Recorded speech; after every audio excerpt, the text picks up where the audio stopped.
Hello guys. In this video, we will gonna talk about the OpenStack, what is an OpenStack and how does it work and why we use OpenStack. अब बात कर लेते हैं कि open stack जो है open stack क्या चीज़ है कि open stack is a open source platform that can do wonders in concept of virtualization. It has greater ability to manage virtual servers.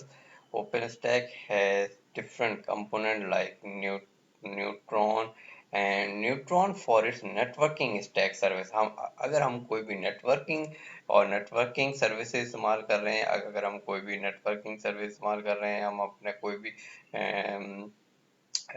Services apply करना चाह रहे हैं फॉर एग्जांपल नेटवर्किंग सर्विसेज में अगर हम कोई आईएसपी कोई नेटवर्क एक for example virtual network create करना चाह रहे हैं, अगर हम अपने एनवायरनमेंट में बहुत सारे डिफरेंट राउटर्स क्रिएट करना चाह रहे हैं, उन राउटर्स की कम्युनिकेशन कराना चाह रहे हैं, उसके ऊपर हम बीजीपी आईबीजीपी तो BGP, IBGP, ISIS ये जितने भी प्रोटोकॉल हैं जो नेटवर्क प्रोटोकॉल हैं वो अगर हम इम्प्लीमेंट करना चाह रहे हैं, उनकी टेस्टिंग करना चाह रहे हैं, तो हम जो है ये न्यूट्रॉन का इस्तेमाल करते हुए जो है हम ओपन स्टैक में इसको बआसानी जो है हम इस सर्विसेज को इस्तेमाल कर सकते हैं और इसकी टेस्टिंग कर सकते हैं।